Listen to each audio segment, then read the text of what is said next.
Yogena chittasya padena vacham malam sharirasya cha vaidakena yopakurotam pravaram muninam Patanjalim pranjaliranatosmi stuvei Patanjalim vyasam shankaram cha munitrayam kartra sutrasya bhashyasya kramad vivaranasya cha.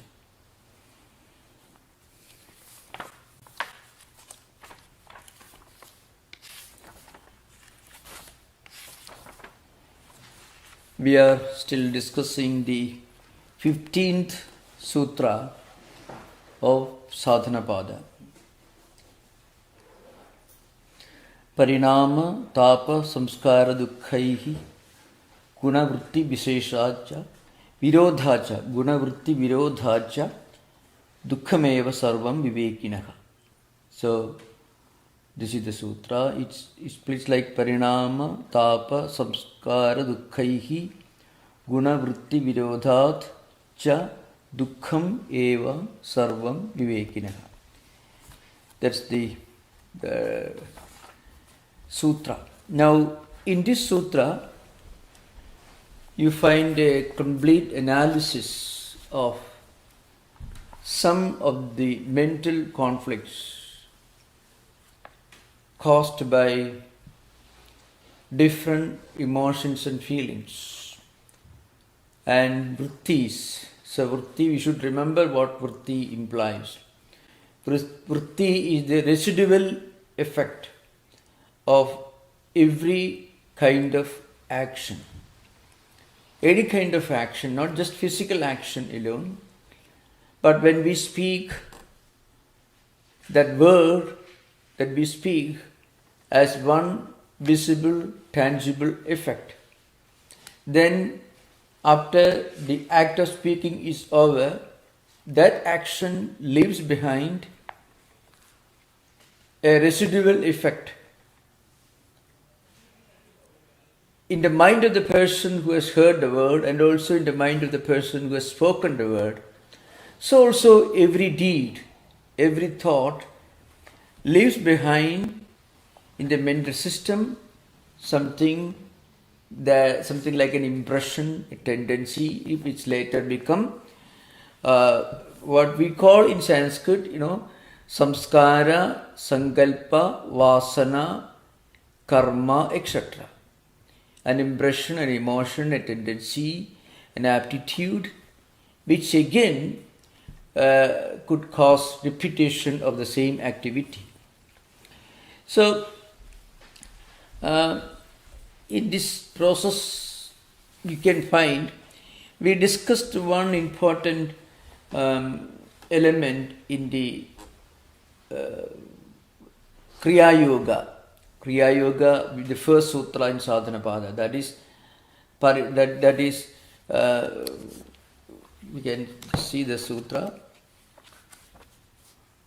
Tapa swadhyaya ishvara pranidhananani kriya yoga. Austerity, reading or listening to auspicious sounds, and then resigning to God, all these constitute kriya yoga, which in the expanded meaning according to commentators include jnana yoga, bhakti yoga, karma yoga and so on.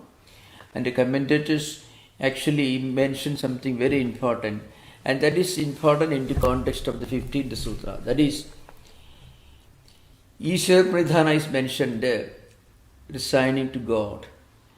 When we do something, when we, let's say everything is God's, everything is left to God.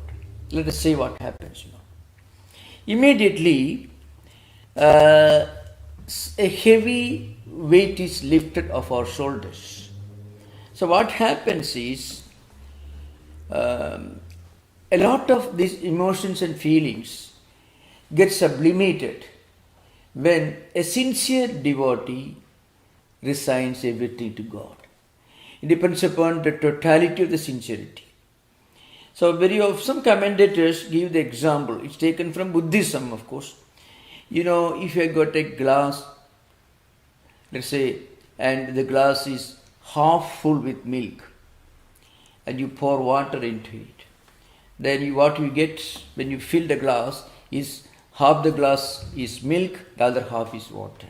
Suppose the glass is empty, or the glass of cup water maybe is empty, then if we pour milk, then it's all 100% milk, there's no water. Like that, when a person completely surrenders himself to God, what happens is emotions and feelings and ideas, his actions, his thoughts, all vrittis, vasanas, samskaras, all get a spiritual orientation. So that's what is actually happening in what you call spiritual transformations. When devotees, you can see this story with St. Augustine, St. Francis of Assisi, and in all religious traditions you find devotees, some kind of transformation. Not necessarily. Of course, in the classical Christian context, committing a sin and then God taking away your sin and you surrender, you take refuge in Christ and then you get a new change. That is not accepted in Vedanta or yoga. You need not be a sinner to be a good man. You need not undergo transformation to be a good person. So this is an important dividing point. In the classical Christian tradition, you had to commit every kind of sin, and you commit so many sins, you hit the rock bottom, you can't go further down, then God's grace comes and you are lifted off. Especially in the Russian Orthodox Church tradition. So you can find this. This is discussed in a very unlikely work like Brothers of Karamazov. So Vedanta doesn't accept that, Yoga doesn't accept that, Buddhism doesn't accept that. We should remember this. There are great men, very great men who are born with great samskaras. Shankaracharya became a famous monk at the age of 7, maybe 6. Unbelievable, but it's a fact, historical fact. And Christ himself had a very short lifespan. It's another example. He was born with a great bundle of samskaras, vasanas and vrittis. So also, you find many great men and great women. Sri Ramakrishna was many. In all traditions you find people who are born with these great samskaras. How do you explain?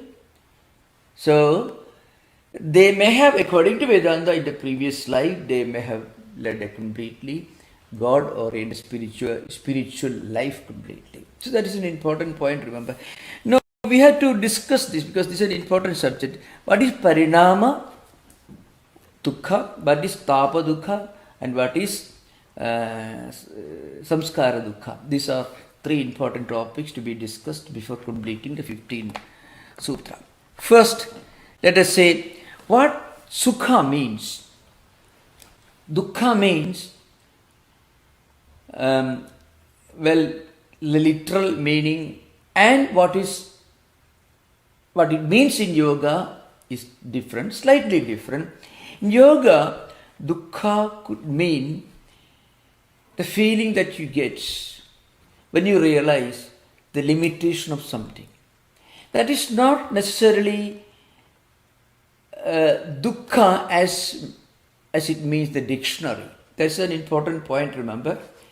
In yoga, in the Patanjali system, a word has got a fixed, well-structured meaning.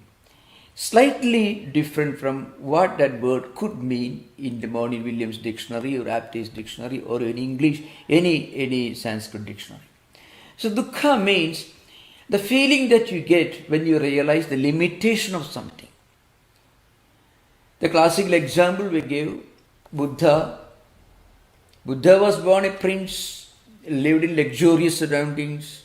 One day he realized the limitation of human life when he encountered the reality of death, old age and sickness.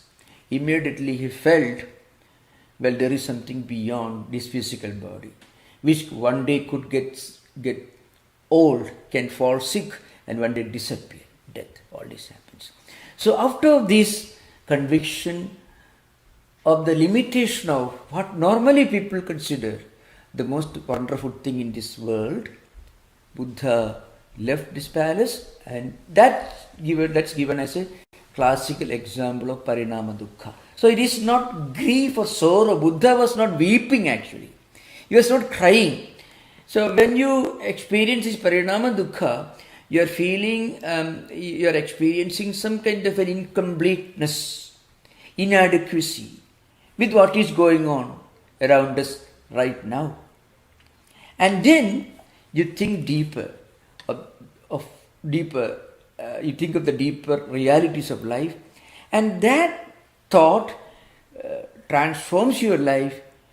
Perhaps it gives you a quantum jump in your spiritual evolution. That's what happened to Buddha.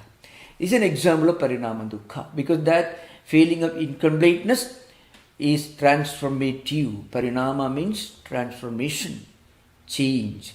And from an ordinary prince, Buddha became a great world teacher. So to understand that, let us see what sukha means. Sukha means the opposite of dukkha. Means enjoyment, pleasure, happiness, etc. So Vyasa in his bhashya, in his commentary, which is the fundamental, the foundational exposition of Yoga Sutra, and the first one chronologically.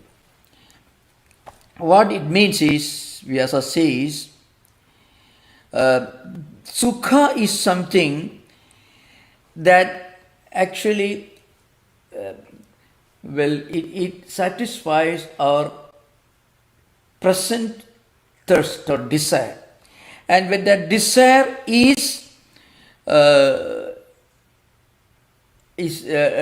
available, we feel a kind of satisfaction. That is happiness or sukha according to Vyasa. Now, one important point is this sukha, this enjoyment cannot come to an end.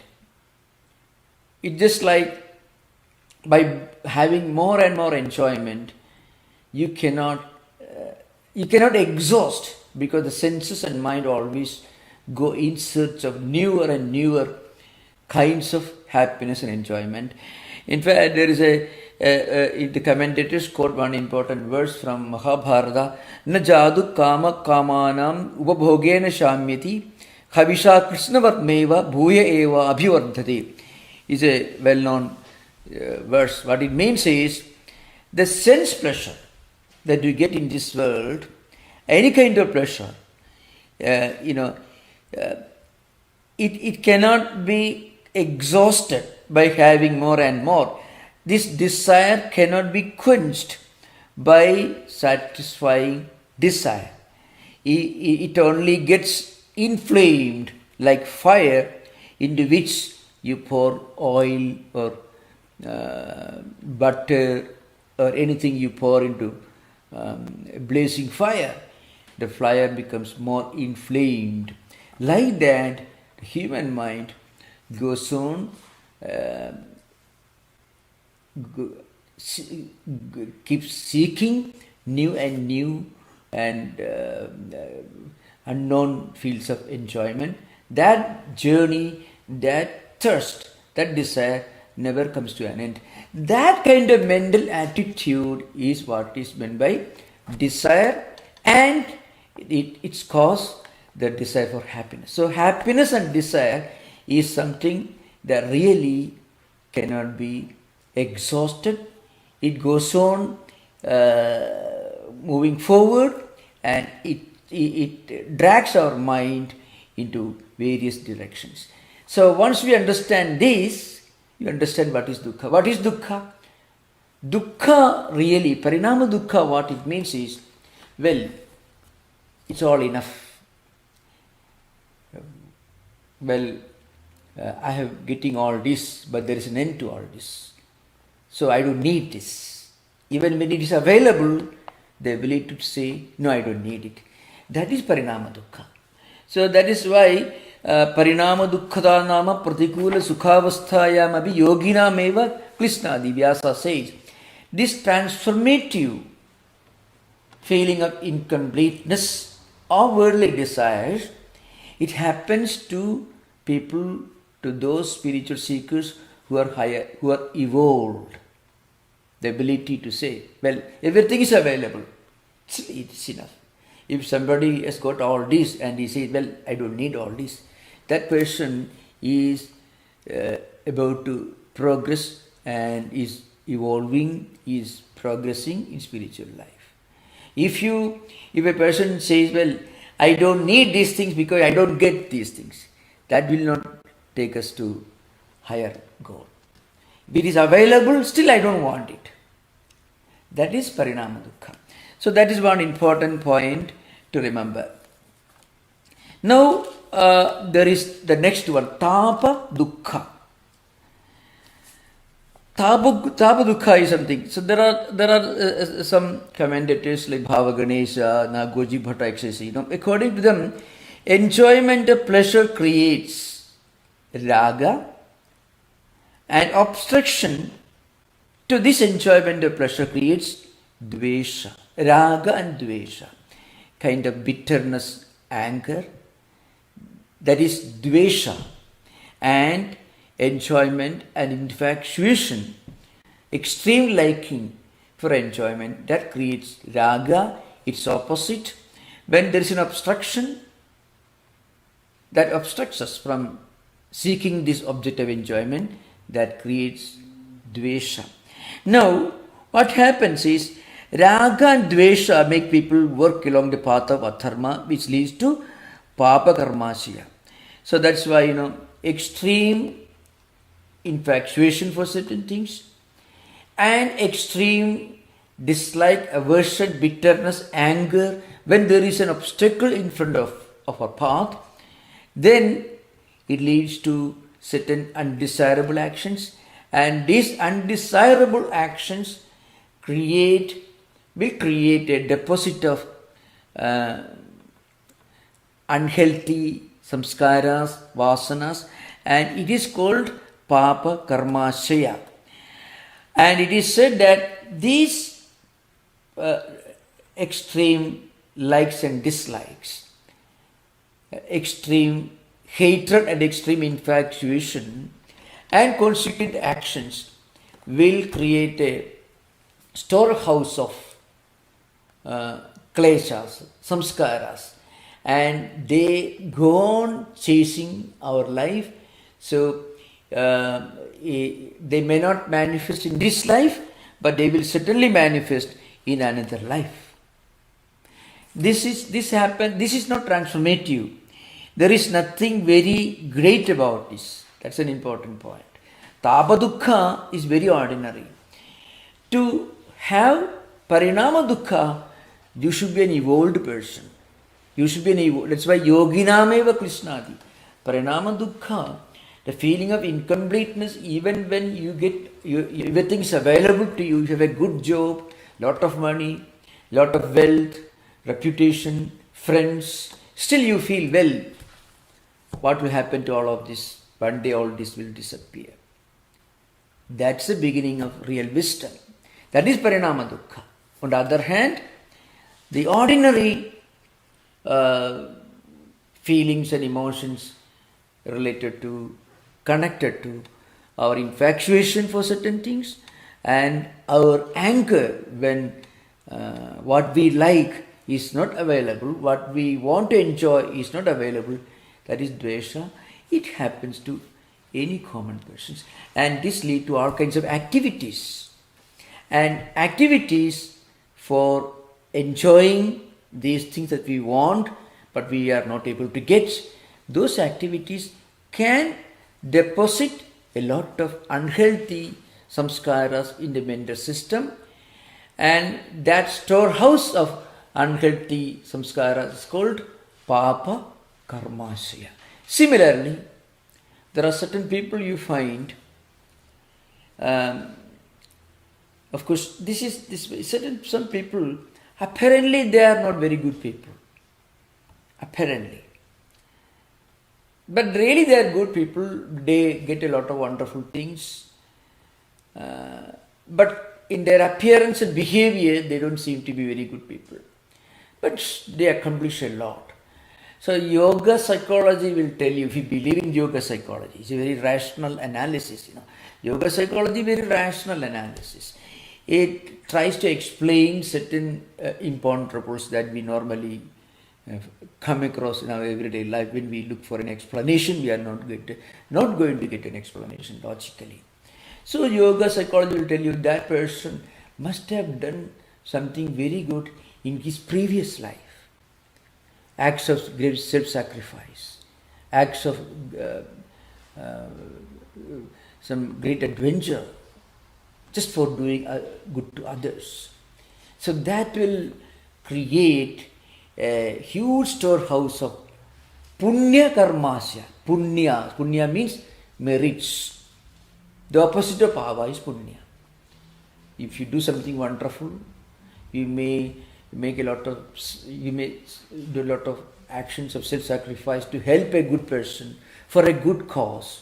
So that will automatically generate some punya. Punya means spiritual merits. The results of good actions are punyas. So it's called P-U-N-Y-A, that's how they spell in English, punya. So that creates a huge storehouse of auspicious spiritual merits. As a result of this person is having a good time in this life. This is how yoga psychology will explain.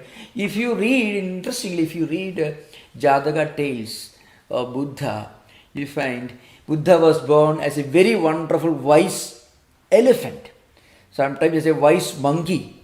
He was born into every conceivable kinds of animal kingdom. Human beings, emperors, kings, normal people. He had so many births, 543 previous life cycles. In each of these life cycles, Buddha did something auspicious. Some good auspicious action to help somebody. Helping a poor man, helping a man in danger, saving a man who was facing a big danger. So these actions created lot of punya. So very punya karmasya. As a result, he was born as a prince with these great samskaras. And so when he was 28 years old, when he was going around in the city, when he saw a dead body being taken to the cremation ground, a sick man, an old man, and of course he also saw the face of a sage, then suddenly it struck him, well, what's the meaning of all this? That came as a result of punya karmas. The same thing can be said about Ramana Maharshi. The death of his father had a transformative effect on him. Normally, when somebody's father dies, he may go to crematorium, and for a few days they'll have great grief. But within 10 or 15 days, we'll be back to our normal life. But in Ramana Maharshi's life, it didn't happen. The stark reality of somebody who was living, who was alive till the other day, and he suddenly disappeared with his own father, that had a transformative effect on him. That's because he was a spiritually evolved person, so it had a transformative effect on him. So these are the examples. That is tapa dukkha we have described. So that's why it is said tapa dukkha is unavoidable for everyone. Normal persons will have tapa dukkha. Some desire some objects for enjoyment, working for it, that is raga, and then if you don't get it, then you will have dvesha. This is common. But parinama dukkha can be experienced only by a yogi. That is an important point, remember. So if a person can have parinama dukkha, he is actually the threshold of higher evolution. That's what it means. Then we have samskara dukkha. That is the third kind of dukkha. So if tapa dukkha is caused by karmasya, tapa dukkha, we mentioned, tapa dukkha can be divided into punya karmasya and papa karmasya. Means punya and papa, raga and dvesha. Extreme like, extreme dislike. And which forms us to do different things. and it is caused by some karmasaya. Samskara dukkha is caused by vasana. It is relatively superficial. Vasanas means some kind of impressions left behind by previous experiences of sukha or a thirst for enjoyment. Let us say, sometimes the word vasana is used in normal Indian vernacular in this context. A child is born in a family of musicians will have a vasana for music. So what does it mean that? The vasana is inherited. Or the child may have watched a lot of music programs when he was growing up. So that creates impressions. So these impressions will create a storehouse of karmasaya, which can cause the formation of samskara dukkha. Then, so parinama, tapa, samskara dukkaihi. Next important expression in the sutra is guna vritti virodhacha. Guna means sattva guna, rajo guna, tamo guna, etc. That is, if you have got, how to explain this sattva guna, rajo guna, tamo guna? I can explain me only with the help of some illustrations.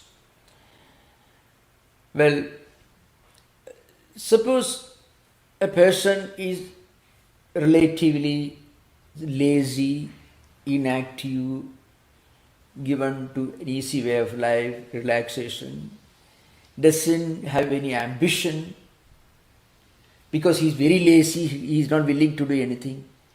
That is an example of tamo guna. So nidra alasya pramadoktam. So these are all different terms employed to explain our characteristics. So if I can explain the characteristics, we will understand the implication. So if a person is no ambition, no sense of purpose in life, not very active, not interested in study, dull, intellectually dull, physically lazy, without any purpose, slow, it's an example of tamoguna. And what about rajoguna? It's something higher than tamoguna. Suppose you reading newspapers, there is a chance to get a wonderful job, but you have to struggle hard. You are ready for it. It's a bit adventurous. You are ready for taking up this adventurous way of life. You are ready to be active. You are ready to take risk. And you are flamboyant, enthusiastic, full of ambitions. It's an example of rajoguna. What is sattva-guna? Sattva-guna, it is something very, very abstract. You know a lot about many things. Or you are a very rich person, but you don't make a show of it. But if necessary, you are ready to use it. You have a lot of resources. You don't make a show. If you make a show, you become rajoguni. But you don't make a show. You know how to use it. You are measured, balanced. That is sattva-guna, it is called. So sattva-guna is related to maturity, wisdom, kind of sense of balance. All these are characteristics of a person with rajoguna. Sattva-guna. Rajoguni is active, ambitious. He is given to make a show of whatever he has got. That is rajoguna. Sattva-guna, a person with sattva-guna will not make a show. Man with rajoguna will show more than what he has got. Tamoguna is not interested. If you give him something, he is ready to accept it, but he is not ready to work for it. He is not, apparently he may look like a sattva-guna, a person with sattva-guna, but he actually has no sattva-guna because he is too dull, he is too lazy, too inactive to accomplish anything. These are three gunas. Now what Yoga Sutra tells us is, Under the influence of these three gunas, the mind is constantly changing. And so, apart from these three types of dukkha mentioned above, that is parinama dukkha, tapa dukkha, and samskara so dukkha, what happens, ambitions, feelings, desires, different moods keep coming and going in the mental system. So sometimes a person may be in a very peaceful state of mind. Sometimes he may be totally restless or maybe dull.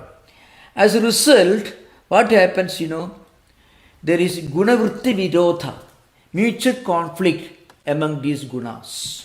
It's called a kind of change of mood, mood swings we may call it.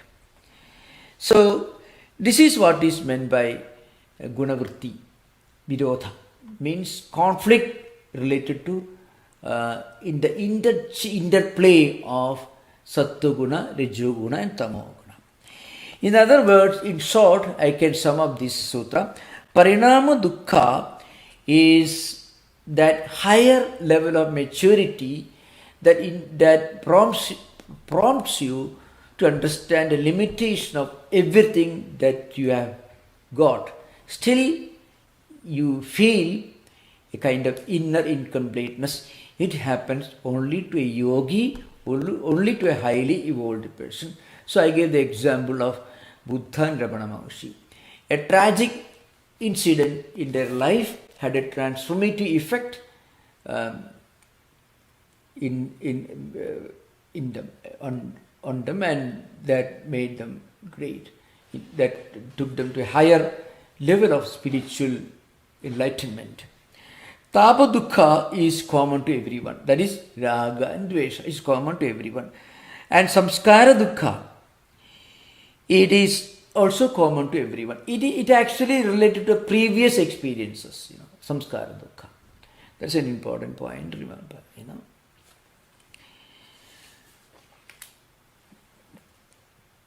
Now we will go to the next very important sutra. From 16th sutra onwards, we are discussing an entirely different topic that we will find out now. That sutra is simple, that is 16th sutra.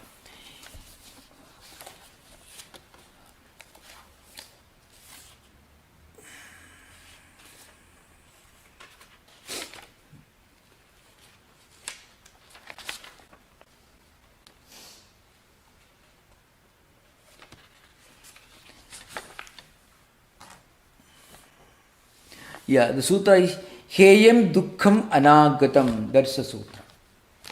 So, and some of these sutras are interrelated. They should be taken together, but we'll understand. So, Heyam Dukkham Anagatam. So, what is Heya? Heya means something to be destroyed, to be got rid of, to be renounced, to be got rid of. That's the meaning Heyam. So what is to be got rid of is the suffering which is yet to come. So the important point is the suffering which is yet to come is to be eradicated. So we should remember that yoga is about eradicating sufferings which are yet to come. So the chain of suffering which has already begun should be worked out through our own experiences. So that is an important point, because yoga disciplines, yoga techniques, Ashtanga yoga, all these are meant to help us to avoid problems which have not yet arrived, so that we will be able to live with wisdom and emotional maturity. What about the problems that we are already facing? According to yoga, these problems have to be faced, and when they should be worked out by experiencing them. This is about yoga in general, but Kriya Yoga contains certain methods which can help us to get rid of the problems that we are still facing, which Ashtanga Yoga doesn't deal with. So, Yama, Niyama, Asana, Pranayama, Pratyahara, Dharana, Dhyana, Samadhi, leading to Asamprakyanta Samadhi and Samprakyanta Samadhi, all these the eightfold disciplines. Technically, according to yoga, these disciplines will help us to avoid creating new vrittis, new samskaras, and at the same time, of course, through the practice, we will be able to transcend the existing vrittis. But we can avoid creating new vrittis, new samskaras, which are detrimental to our spiritual life. They do not directly tell us how to face the problems that we are already facing. But Kriya Yoga, especially Tapas, Swadhyaya and Iswar Pranidhana, these three disciplines, by austerity, we can reduce the intensity of what we are suffering, some kind of unpleasantness that we are suffering. The intensity, the quantity can be reduced. For example, if a person resigns to God,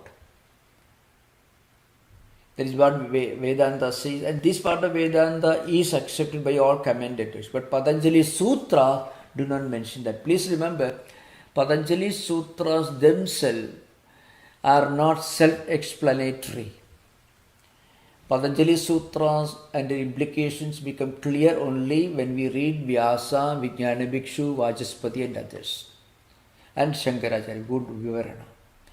But the commentators explain the implications of sutras with the help of books on important works on devotional philosophy like Bhakti, Bhagavata, Bhagavad Gita. All these are extensively quoted by Vijnana Bhikshu and others. So, and according to them, Iswar Pranidhana, for example, resigning to God, practice of spiritual disciplines, will reduce the intensity of what we are experiencing. If we are experiencing something unpleasant. Great teachers will tell you, suppose a person is destined to be bitten by a snake. He will not be bitten by a snake if he takes up some noble task, if he does something good for others, if he undergoes a lot of spiritual disciplines. What happens, still he will be bitten by something. It may be an ant or an insect. That's what happens. So, the experience will not be totally eradicated, but its intensity will be reduced.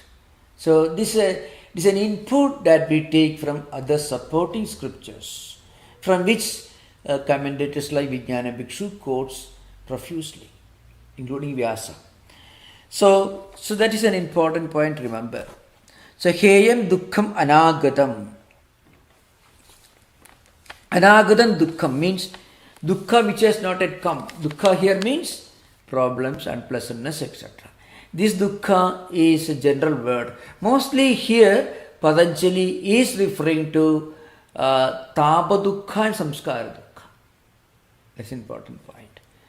So, those unpleasant experiences can be eradicated. So, in this context, we should know Vyasa is projecting a new paradigm. That is, and is taking this from medicine, from Ayurveda. So, just as in Ayurveda, we just got 4 sections. Ayurveda has got 4 sections. One is Roga Nidana. Roga means disease. Roga Nidana means the cause for the disease. It could be a change of metabolism. There could be many reasons for it. That second element is called Roga Nidana, or cause of dukkha. In the context of yoga, cause of the disease. And the third factor is getting rid of this problem. Regaining health. That is the third factor. Freedom from disease. And the fourth one is remedy, that is medicine, medical treatment. So what are these four factors in Ayurveda? We should remember. Roga, Roga Nidana, Roga Nivritti, and Roga Nivritti Upaya. That means disease, cause of the disease, freedom from the disease, that is getting rid of this disease, and then the remedy, that is medicine. These are four factors.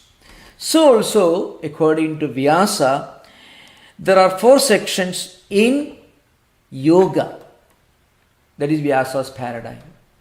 What are they? Samsara. Samsara is nothing but the round of painful births and deaths.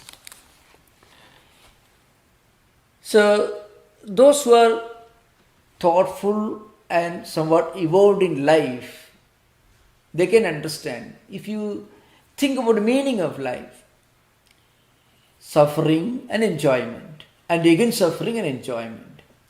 This is an endless cycle of birth, life, death and rebirth. Of course, the law of karma and the doctrine of reincarnation are implied in Yoga Sutra literature throughout. So, at some point, this samsara actually means flow. It's called pravaha in Sanskrit, means flow. This continuing flow. Sometimes it is called a wheel. Both are right. If it is flow, it is straight line progression. If it is wheel, it is cyclic rotation. So, birth, life, death and rebirth. And again this rotates continuously. Or you can say it's like an endless flow. It's called samsara. Now, this samsara, according to Vyasa, is dukkha bahula and samsara heyaha. Dukkha bahula means it is full of pain. Again, pain means a feeling of inadequacy, a feeling of incompleteness, a feeling of imperfection. Not many people may feel that this life is so boring. That's again a matter of evolution. Actually, higher philosophy, higher mysticism, higher music, higher art are all the results of a deep-rooted feeling of the inadequacy of this cyclic, continuous life. It doesn't mean that we hate life, not at all. Yoga Sutra is very positive. It is not negative. It is not a life-negating philosophy. It is sublime philosophy of uplifting of life to a higher level. So that should be understood. So, according to Vyasa, the samsara is dukkha bahula, means it is full of this continuing, endless flow of sufferings and enjoyments. So, if it is continually rotating like a cycle or flowing like a river, we don't know where it is going. There is something wanting in it. But that feeling of incompleteness, again, it need not come to everyone. That's why when we discussed the first sutra of Samadhipada, Atha Yoga Anushasana. Atha means now onwards, henceforth, right now onwards, we are going to discuss yoga. When are we going to discuss yoga? When we feel the inadequacy. We are just trying to find a higher meaning, a higher meaningfulness, higher relevance to our life and activities. we are not negating the reality of life. Rather, we are trying to enrich our life by finding a new meaning, by finding a new relevance. That happens when you realize this samsara is inadequate, it is incomplete. That is the first factor. It's called Chadurvyuha in Sanskrit language. It's called Chadurvyuha, means 4 sections which constitute yoga. First one is, that is disease. So life itself is a disease according to yoga. Remember, that is a state of experience that should come to a person as a result of his evolution. That should remember. Those who are perfectly happy, well, I have got wonderful things going on. That means they are perfectly happy. They may perhaps come to realize the inadequacy of this maybe after a few more life cycles. This happens. On the physical level, we can easily feel the inadequacy. When we feel a few hairs have gone grey, people get shattered. Naturally, face getting wrinkled. Then also, and when we get advertisements that tell us that this face surgery, plastic surgery can do more damage than good, then people normally go to yoga studios to practice yoga. That is wonderful. At a physical level, it is easy to understand, of course. But at a spiritual level, it's not easy to come to realize the inadequacy of this continuing cycle. To understand it is a roga, it is a disease. The second is, roga hetu, it's called. So Vyasa's statement is, yatha chikitsa shastram chadurvyukam. Just as in Ayurveda, that is chikitsa shastram, the science of medicine. Chadurvyuka, 4 sections. Rogo, roga hetu, arogyam, bhaishijam, ityevam, idamapi shastram, chadurvyukam eva. Tad yatha samsara, samsara hetu, mokshopaya iti. So that is Vyasa's statement. It's a very unique paradigm that Vyasa puts forward before us. Of course, we should remember this idea is not original to Vyasa. You can find this in the Bhagavad Gita, of course, which is again Vyasa's own creation. In the Upanishads you find, throughout the Vedic literature you find this idea. But Vyasa makes it part of a well-structured, well-defined science. Then it becomes more focused, that's all. So second is yoga hetu, samsara hetu. That according to yoga system is, pradhana purushoya samyogo heya hetuku. That is, pradhana means prakriti. According to yoga, we already discussed earlier, we won't repeat now. It's taken from Sankhya philosophy. The entire world is constituted by 23 evolutes of Prakriti. Prakriti is the 24th, from which the other 23 evolutes have come. Mahatattva, Ahankara, then Jnanendriyas, Karmendriyas, mind, then Panchatanmatras and Panchamahabhutas, the empirical universe, phenomenon world. All these constitute Prakriti. So, we identify ourselves with this unconscious Prakriti, forgetting our true identity, which is Purusha.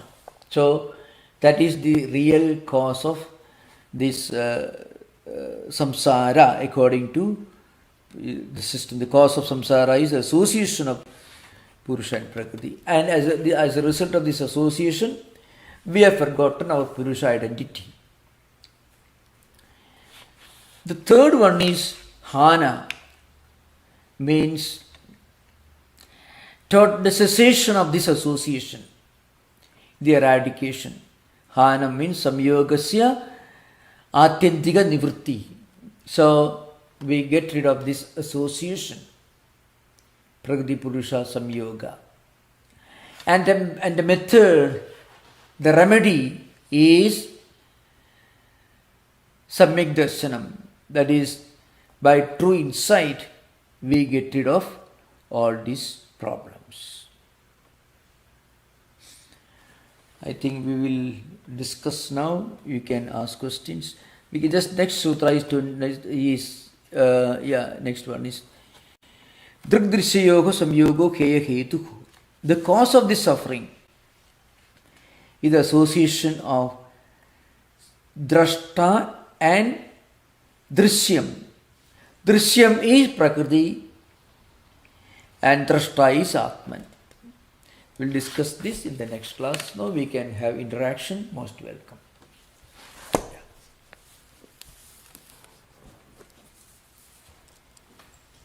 Hariom Swamiji.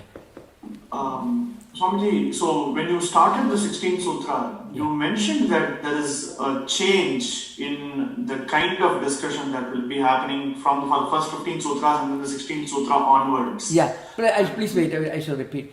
From 16th Sutra to 26th Sutra, these 4 sections are discussed. That is from 16th to 26th. Okay. Yeah, please remember.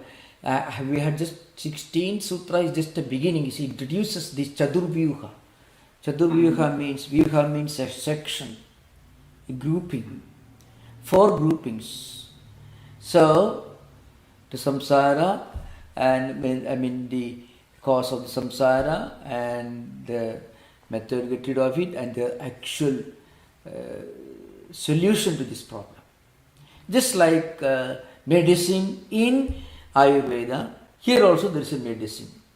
That all will be discussed in these sutras beginning with 16th to 26th one. So, this 16th sutra is the first of this series, dealing with Chadurvyuha, 4 sections, almost taken from Ayurveda, same thing. Thank you, Swami. I just want to confirm and No, get no, to that's know right. what exactly. Yeah. Continue. Thank you. Yeah, thank you.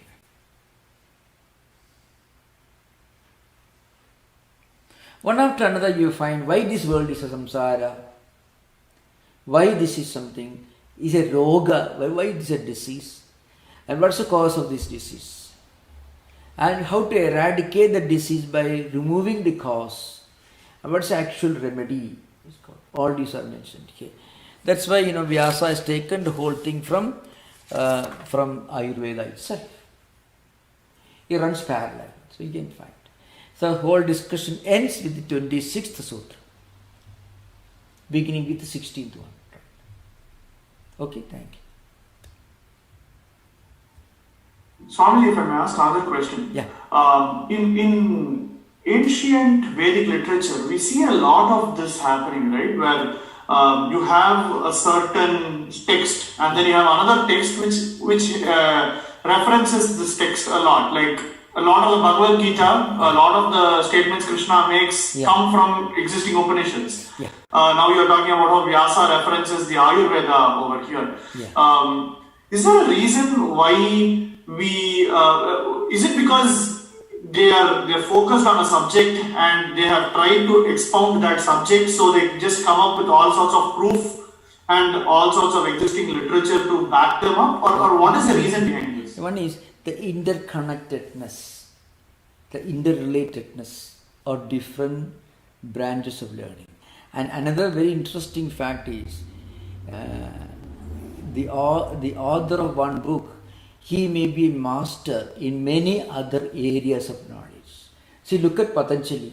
Patanjali has written a book on Charaka Samhita, and according to some scholars, Charaka Samhita himself is the work of Patanjali, not just his commentary, and this man has written the most extensive, the most philosophical exposition of grammar.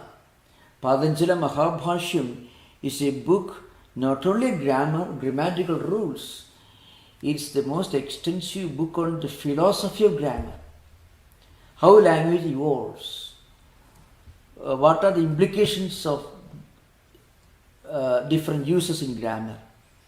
So many of these great sayings have written extensively. Shankaracharya, look at him. He has written the most profound philosophical works in Sanskrit and the most profound devotional poetry, and in addition to that, the most wonderful methods of worshipping temples, deities in different temples, temple installations, that is his creation, and also he has written a book on this Vyasabhashya Vivarana. Vivarana is the name of the book that Shankaracharya wrote on Patanjali system based on Vyasa's commentary. So you find many of these great saints have written extensively on so many different areas. So there is an interrelatedness, interconnectedness. So that's why you find another interesting point is, if you ask a traditional scholar, they will tell you the truth is one. So naturally, many great sages, when they write about one subject, when they write one book, they may include many other thoughts also.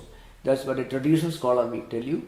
The more so-called modern scholars like us may tell, well, they were familiar with so many areas of learning, so they have put all these ideas in one book. That's how we put it. That's it. You don't find Kant also giving an exposition of Augustine. You don't find it. Kant writes his own book, that's all. Hegel writes his own book. But even Shankaracharya writes a bhashya on Gita or a commentary on Upanishads. He brings everyone. All the other systems of philosophy are welcomed and he discusses about this. It may be terribly boring for us, but that was the golden era of intellectual culture. Yeah. It's interesting that you bring Kant in the end, because I think that was kind of the seed behind my question. You don't see a lot of Western philosophers doing referencing. Right? Of course, Kant demolishes some of the existing systems. Not too many. Of course, Kant, Critique of Pure Reason is a groundbreaking work in Western idealism. Kant is an exception. But if you take Berkeley, if you take Hume, if you take Locke, you don't find it. Hegel, you don't find. They are confined to their own areas. So, but in Indian philosophy, this interrelatedness, you find some of the greatest philosophers were also writing moving poetry, devotional poetry on different deities. You find it. Yeah. Thank you so much. Thank you.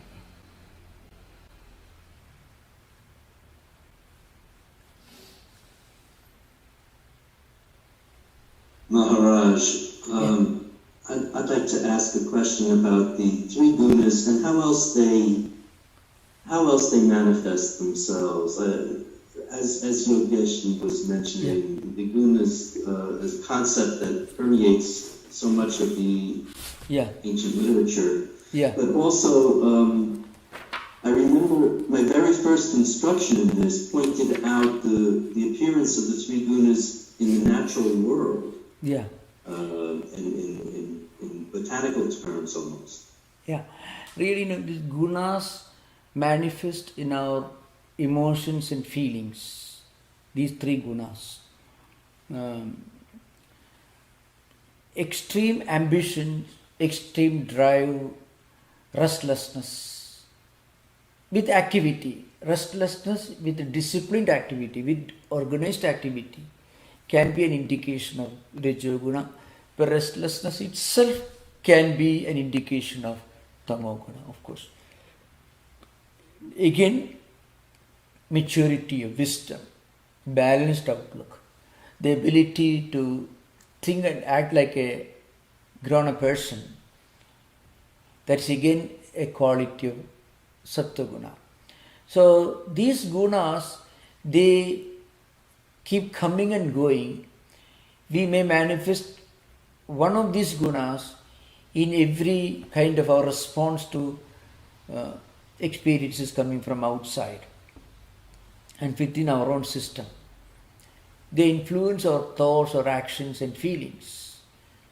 So, and this conflict creates both the experiences of pain and pleasure. And that's what Patanjali means by gunavrutti virodha, this mutual conflict. If a person who is fully established in Sattva-guna, he will be free from conflict. But in normal persons, this conflict can happen because Sattva-guna is present, Rajoguna is present, Tamoguna is present. This interplay of these three gunas create different moods.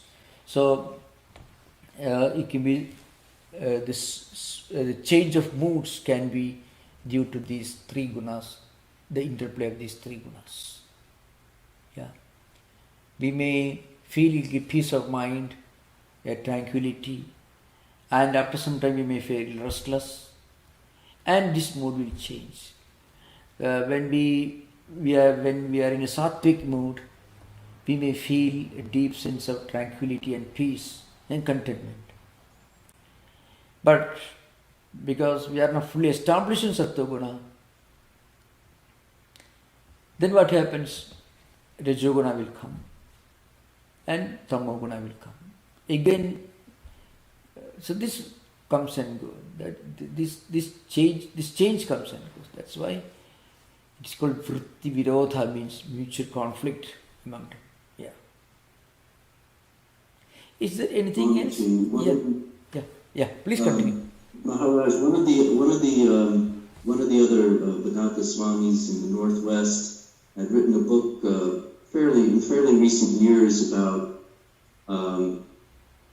the consequences of these three types of personalities and their impacts on happiness, that our behavioral interactions, both from ourselves but also in understanding where others are coming from or oriented, that our happiness depended upon our understanding and interactions with them to see where they're coming from. If they're coming from a tamoguna type of orientation or a ragaguna orientation, then perhaps we can understand them better. That there will be a smoother interaction.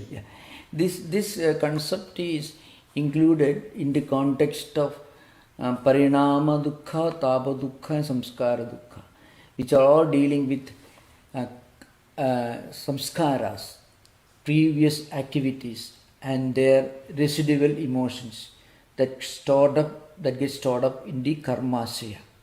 So, as we mentioned, we have this repository of old samskaras, which are stored up, which are stored up in the karmasya from various life cycles. So, these samskaras, these impressions, these tendencies coming from previous life cycles and previous activities, they belong to three types of gunas: sattva guna, rajo guna, and tamo guna. So they naturally create different kinds of, they activate different gunas.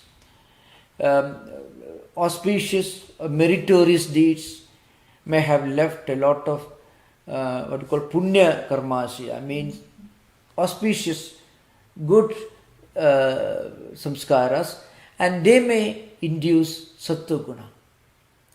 And again, the way we react, the way we behave, what is only visible outside is like the top layer of a lake. But the causes, the reason why we behave in a particular manner, you can explain that only in the light of previous life cycles and previous karmas. So these karmas, these activities have created this variation in behavior patterns. So a person's behavior, from that we can understand, from his behavior we can understand, at least some can understand his previous life cycles, his previous actions. So Sri Ramakrishna at a higher level, from a spiritual perspective, he mentions once, if he sees a person, he can see through him. Just like, if we see a glass container, we can very easily see what is kept inside the glass box. Like that, Sri Ramakrishna could see what is actually going on in the mental world of the person he is talking to or he is meeting in front of him. From where does this ability come? You can find in the later sutras, when we deal with Viveka Khyadi, higher enlightenment. When you get that Viveka Khyadi, higher enlightenment, our mind develops certain abilities that penetrate right through the outer layers of our behavior patterns.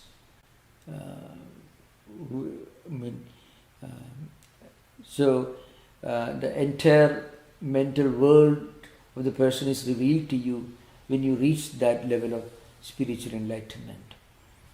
So this is what you have. So it's not one life, one behavior, one action. There is an endless flow of innumerable life cycles behind and innumerable actions behind, which have created this storehouse of different samskaras. And they create variations in Sattva-guna, Rajo-guna and Tamo-guna. That's the idea. Thank you, Maharaj. Yeah, thank you. Pranam. So, Swami Vivekananda, when summarizing karma theory, said good brings good, bad brings bad, none escapes this law. And the 16th Sutra says we can avoid future dukkha. Doesn't it break that law? And also Jivan Muktas and people who are liberated, they break the law of karma. Yeah, Swamiji upheld a theory which is a direct opposite of predeterminism. What Swamiji said, if a person does some good action, that good action will bring good result. If a person does a bad action, the bad action will result bad result. But this very doctrine actually leaves you an option to act differently. And our action depends upon how our mind works. And the way our mind works depends upon the way our samskaras, which are deposited in the mental system, operate. And these samskaras can be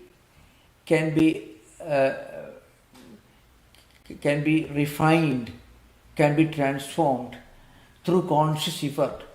So that's what Yoga Sutra is actually trying to do.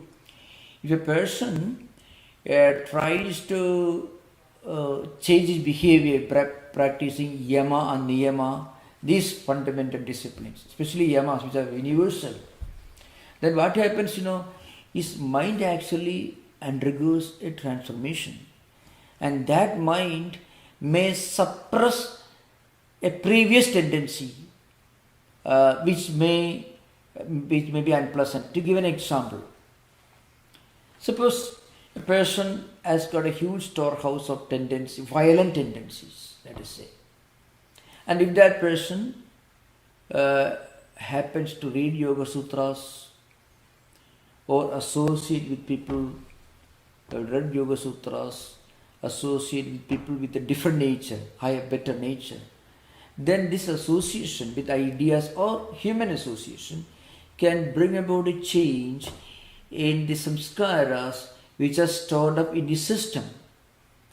Because samskaras are not predeterministic factors. That's an important point to remember. Swami Vivekananda his philosophy was just the opposite of predeterminism.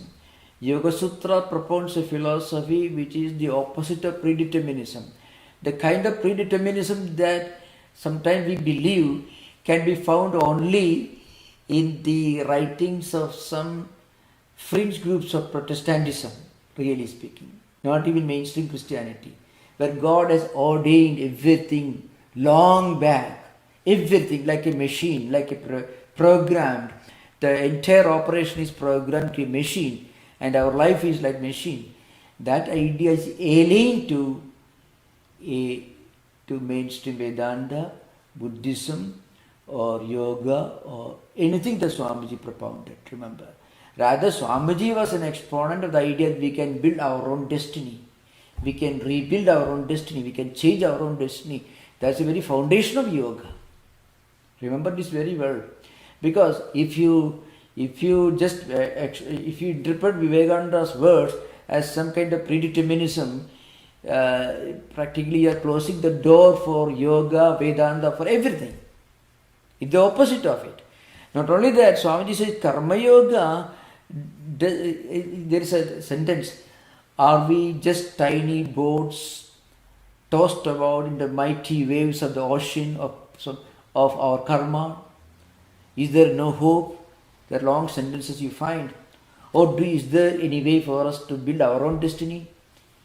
So, we are not tiny boats tossed about by the mighty waves of the ocean of samskaras and karmas from previous life cycles. We can build our own destiny. So, if we are what we are today because of what we did yesterday, then we can build our own tomorrow by undertaking the right activities today. If today is the result of yesterday, then tomorrow is the result of today. That's why yoga theory is it gives a very flexible interpretation of life, not a rigid predeterministic interpretation. Yeah. Thank you, Maharaj. Yeah. Maharaj, there is a question on YouTube. Yeah. By Rohit. The question is, how does one go through Tamoguna to Rajoguna to Sattva Guna? Yeah. And if there is lost motivation after learning Vedanta? Nobody should lose motivation after reading Vedanta. Vedanta is not meant to kill your motivation. Vedanta is meant to give us a higher outlook, higher wisdom on what we are doing. So, again, I have to come to the previous subject. If you believe in predeterminism, then there is no scope of motivation. And Vedanta is just the antithesis of predeterminism. That's what Vedanta says. Along with the best that we have in this world, one should also look for the best beyond this world, which doesn't run in conflict with what is best in this world, which reinforces, enriches what we have in this world. So that's the idea of Rajarshi. All these ideas we discussed many times earlier. Unique combination of action with wisdom, motivation with higher insight and wisdom. That's the idea of it. Mere motivation can create its own problems. That's what we are witnessing every day. Every age has witnessed this problem. The motivation coupled with a higher insight and wisdom, that can make our life more complete. We discussed this when we discussed the Rajarshi ideal in the Bhagavad Gita. It's a very interesting concept. Yeah. Thank you, Maharaj. Thank you.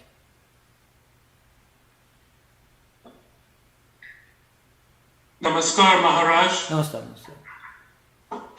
I would like to ask you how important dispassion is to stopping or ending or making them less, the samskaras and the victories, and what is meant by dispassion. Yeah. Dispassion is just the opposite of desire and attachment. So if a person can develop dispassion, then especially these papa karmasiyas, that we discussed in this particular sutra, we sutra Samskara Dukkha, we discussed this, Tapa Dukkha, we discussed this, the Tapa Dukkha and Samskara Dukkha can be reduced by practicing dispassion. When we have an ambition in front of us and when we work hard to achieve that because of raga, attachment, and then when there is an obstruction, then we experience dvesha, the opposite of raga. So this interplay between the two, this continuous changing, which creates tapa dukkha, which is present for everyone. You need not be a yogi to have tapa dukkha. Now, if a person develops dispassion, the tapa dukkha can be reduced. And the best way to develop dispassion is to remind ourselves of the limitation of what we are looking for, what we are aspiring, what we are desirous of, the limitation of it. Then even if it's needed, still we won't be attached to it. So developing a sense of the limitation of what we aspire for, that leads to development of dispassion.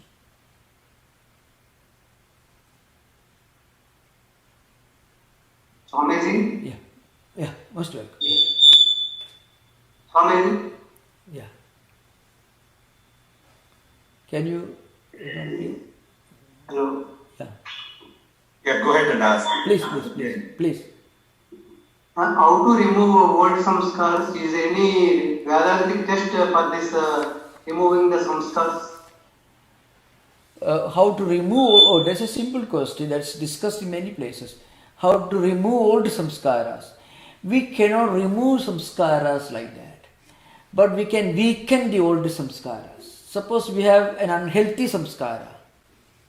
Suppose we have an unhealthy, undesirable samskara. This can be applied to the areas of problem like drug addiction, alcoholism and so on. These are all actually examples of obsessive samskaras, difficult to get rid of. Even if you are really convinced of the evils, the negative effects of it, still it's difficult to get rid of. So one way to do that, one way to get rid of is to slowly weaken those samskaras.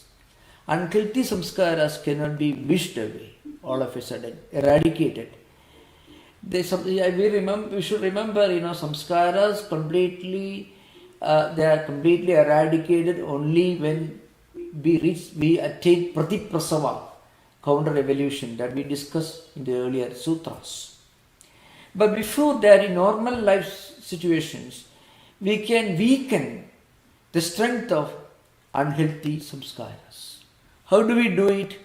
Developing the opposite samskaras. When we become convinced of the problem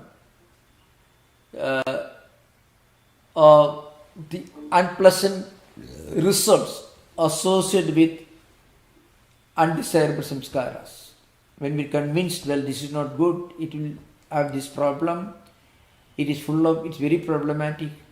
When we remind ourselves of this again and again, then those unhealthy samskaras become weaker and weaker. And slowly, we can make them non-functional. We cannot remove them. At the beginning, those samskaras will be there, but we can reduce the eventuality, we can reduce the opportunity for those samskaras to manifest by denying the appropriate conditions for their manifestation. Then what happens? Those samskaras do not find a means to manifest. Then they become weaker and weaker and become non-functional in course of time. Patanjali doesn't believe samskaras can be eradicated. There is one theory according to some school of commentators. Not Vyasa, but some of the later, Hariharananda, Aranya wrote Bhaswati, a book, and then Mani Prabha, and then King Bhoja's Rajamartha. And some of them believe that a vritti which becomes a samskara cannot be ever removed till pratiprasava. That's a mainstream theory. But all the commentators agree that negative samskaras can be slowly rendered non-functional. They become less active, they become less harmful by developing counter samskaras called pratipaksha bhavanam in the yoga system, which we discuss in the coming sessions. Yeah. Thank you so much.